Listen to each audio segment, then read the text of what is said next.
लक्ष्मी नरसिंहाय नमः।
वासुकी कन्या परमेश्वरी माता के बोलो श्री वासुकी कन्या परमेश्वरी माता के बोलो श्री वासुकी कन्या परमेश्वरी माता के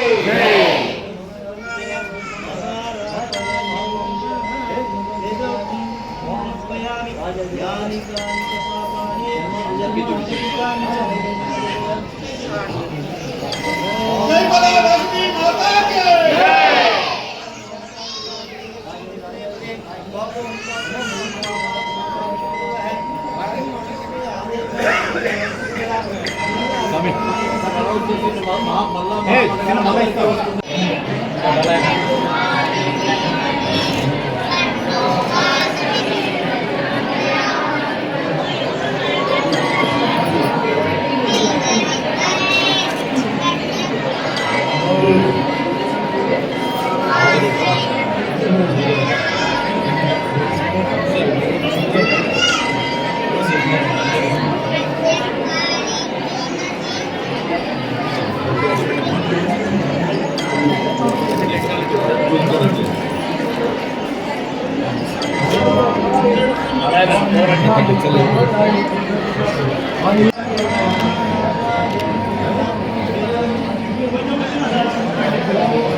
అరుణాన్ని కొంచెం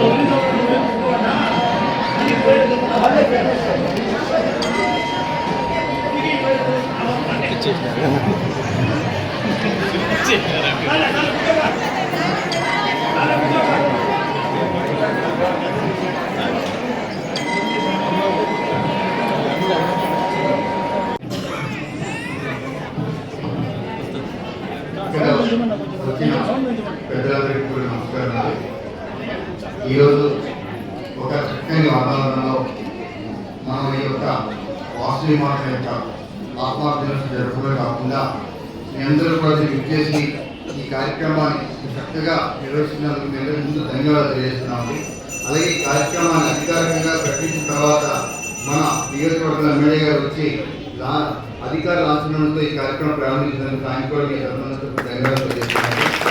అలాగే మీ అందరి తరఫున ఒక్కసారి మన ప్రజలందరికీ కోరుతున్నామండి, శాంతి అనేది ఎంత ముఖ్యమైనదో మీ అందరికీ తెలుసు. ఇప్పుడు ఎమ్మెల్యే చెప్పండి కాదు, మాజీ ఎమ్మెల్యే చెప్పండి కాదు, శాంతియుతంగా ఏదైనా సాధించవచ్చని మన మహాత్మా గాంధీ గారి ద్వారానే మనం ఈ యొక్క సమాజానికి ఈ యొక్క భారతదేశంలోకి గౌరవం పెరగడానికి కూడా కారణం అదే. యుద్ధాలతో లేకపోతే కోపాలతో రణరంగాలతో వాతావరణంలో ఏం సాధించలేము. ఒక చక్కని వాతావరణంలోని మంచి శాంతియుతమైన భావాలతోటి చర్చ జరిగిన ద్వారా తద్వారా ఏదైనా సాధించగలమనేసి మన స్వాతంత్ర సమయంలో ఎంతో మందికి ఆయన మార్గదర్శకులు అయ్యారు. అలాంటి సందర్భంలో వాసవికులకు సంబంధించిన ఇలాగే వాసవికి సంబంధించిన ఈ యొక్క ఎవరైతే మీ వారసులందరూ ఉన్నారో మీ అందరికీ కూడా పేరు పేరున ధన్యవాదాలు తెలుసుకుంటే ఈ కార్యక్రమం సంబంధించి మీ అందరికీ మొదలుపెడుతున్నాను. వాసవి మాత ఆత్మార్పణ దినాన్ని ప్రభుత్వం గుర్తించి రాష్ట్ర ప్రభుత్వం చేసే దినాన్ని ఆచరించాలని ఆలోచనతో చేసే అధికారికంగా ప్రకటించి మొదటిసారి రాష్ట్ర ప్రభుత్వం అధికారికంగా నిర్వహిస్తున్నటువంటి కార్యక్రమానికి నన్ను కూడా నన్ను ఆహ్వానించడమే కంపల్సరీ నాకు అటెండ్ నా బాధ్యత నిజంగా అదృష్టంగా కూడా భావిస్తున్నాను. అందులో బాగా ఇక్కడికి నాతో పాటించినటువంటి పెద్దలు ఎంఎస్ పాత్రారాయణ గారికి, వారి సత్యమణి గారికి, సోదరుడు వంశీ గారికి, పెద్దలు స్థానిక ఆర్టీఓ శర్మ గారికి, చేసినటువంటి ఆర్య వైశ్య సంఘ అధ్యక్షులకి, అధ్యక్షులు 2 హోదాల్లో ఉంటారు, జిల్లా అధ్యక్షులు ఒకరు, పట్టణ అధ్యక్షులు, ఏ స్థాయిలో ఉన్న అధ్యక్షులందరికీ, సంఘానికి, మాతోటి మహిళలు, మా సోదరి సోదరులందరూ వచ్చినారు, పిల్లలు చిన్నారు కూడా వచ్చినారు, అందరికీ కూడా నమస్కారాలు. మంచి ఎక్కడ జరిగినా గుర్తించాలనేదే ఈ ప్రభుత్వం యొక్క ఆలోచన. ఒక స్ఫూర్తిదాయకమైనటువంటి కార్యక్రమం కానీ, చరిత్రలో ఏదైనా ఒక ఘట్టం కానీ ఉందంటే దాన్ని గుర్తించి ఈ సమాజానికి పరిచయం చేయాలనే ఆలోచనతోనే పనిచేస్తున్నటువంటి ప్రభుత్వం చంద్రబాబు నాయుడు గారి హయాంలో ఏర్పడినటువంటి కుటుంబం. ఎందుకు చెప్తున్నానంటే మాట, ఇందాక చరిత్ర చెప్పారు పాతాన గారు. ఆ రోజు మహారాజు చెరబట్టి పెళ్లి చేసుకోవాలంటే ఆత్మార్పణే ఒక ఆలోచనగా ముందుకు పోయినటువంటి పరిస్థితి. మరి అటువంటి త్యాగానికి ప్రతీకగా ఉన్నటువంటి అమ్మవారి ఆత్మార్పణ దినాన్ని ఒక రాష్ట్ర దినోత్సవంగా ఆచరిస్తున్నటువంటి సందర్భంగా, మొదటి దినోత్సవం ఆచరించేటువంటి సందర్భంగా నేను కూడా ఎమ్మెల్యే ఉండడం నా పూర్వజన్మ శుద్ధమని చెప్పేసి కూడా మామూలుగా మీరు ఎప్పుడూ ఆదర్శదాయకులు, ఇది ఒక త్యాగమే కాదు. మీరు మామూలుగా ఆర్య వయసులు కాదు, ఆర్య వయసులు. ఎందుకంటే మీరు చరిత్ర చూసినా, ఈ భారతదేశ చరిత్ర చూసినా, ఈ రాష్ట్ర చరిత్ర చూసినా కూడా భారతదేశానికి స్వాతంత్రం సంపాదించినటువంటి కార్యవైశ్యుడు అంటే మహాత్మా గాంధీ.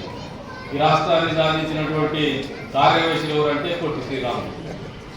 ఇప్పటికి కూడా హిందూ ధర్మము ఎక్కడైనా ఇబ్బందుల్లో ఉందంటే ఖచ్చితంగా నడుము బిగించేటువంటి మొదటి కులం ఏదైనా ఉందంటే అది కార్యవైశ్య కులమే. అందుకే ఈ ఆర్యవైశ్య కులం అనేది 10 కాలాల పాటు 10 మందికి ఉపాధి కల్పిస్తుంది. 10 మందికి వ్యాపార రీత్యా ఆదాయ వనరులను చేకూరుస్తుంది. అంతేకాకుండా ఏ ధర్మం మీద అయితే ఈ దేశం నిర్మించబడిందో, ఈ దేశంలో ఉన్నటువంటి ప్రతి పౌరుడు బతుకుతూ ఉన్నారో వాళ్ళందరూ కూడా సుఖ సంతోషాలతో బతకాలంటే ఖచ్చితంగా ఈ దేశం ఏదైతే నమ్ముతున్నటువంటి ధర్మం ముందుకు పోవాలని 4 పాదాలు కానీ ఆలోచన చేసినప్పుడు బ్రాహ్మణులు లోపల గంట కొడితే బయట భజన చేసేవాళ్ళు కార్యవైశ్యులు ఎప్పుడు కూడా దీన్ని ముందుకు తీసుకుంటూ ఉంటారు. కాబట్టి మరొకసారి మీ అందరికీ కూడా చెప్తున్నా, ఏదైతే ఆ మహాతల్లి మనందరికీ చూపించినటువంటి త్యాగనేరికి మనందరూ కూడా అంతో ఇంతో పుణ్యం పుచ్చుకొని ముందుకు పోదామని చెప్పేసి కూడా తెలియజేసుకుంటూ మరొకసారి ప్రభుత్వం యొక్క చిత్తశుద్ధి నరేంద్ర మోడీ గారి ఆధ్వర్యంలో ఉన్నటువంటి బీజేపీ పార్టీ అయితేనేమి, చంద్రబాబు నాయుడు గారి నాయకత్వంలో ఏర్పడినటువంటి కూటమి ప్రభుత్వం అయితే కానీ, అందులో భాగంగానే కూటమి ప్రభుత్వంలో భాగస్వాములుగా ఉన్నటువంటి పవన్ కళ్యాణ్ గారి నేతృత్వంలో ఉన్నటువంటి జనసేన పార్టీ ఆలోచన విధానం అయితేనేమి కానీ అన్నీ కూడా మనందరికీ నమ్మినటువంటి ధర్మాన్ని ముందుకు తీసుకోవడంలో కానీ, మంచిని గుర్తించి మనుషులకు పరిచయం చేసి చేసేటువంటి పరిస్థితులు కల్పించడంలో కానీ ఎప్పుడు కూడా వినకుండదని చెప్పేసి మరొకసారి రుజువు చేసుకున్నటువంటి పరిస్థితుల్లోని కార్యక్రమం రూపుదాల్చిందని చెప్పేసి మీ అందరికీ కూడా తెలియజేసుకుంటూ మరొకసారి మీ అందరికీ కూడా అవకాశం ఇచ్చినందుకు పెద్ద ఎత్తున ఇంతమంది మామూలుగా మా వాళ్ళు మీటింగ్ పెడితే చాలా ఖర్చు పెట్టుకోవాల్సి వస్తుంది. కానీ మీరు అందరూ కూడా మీ ఇంట్లో కార్యక్రమం, మీ ఇంట్లో పెళ్లి అన్నట్టు, మీ ఇంట్లో ఒక సంతోషమైనటువంటి కార్యక్రమం జరుగుతున్నట్టు ఇక్కడికి వచ్చినందుకు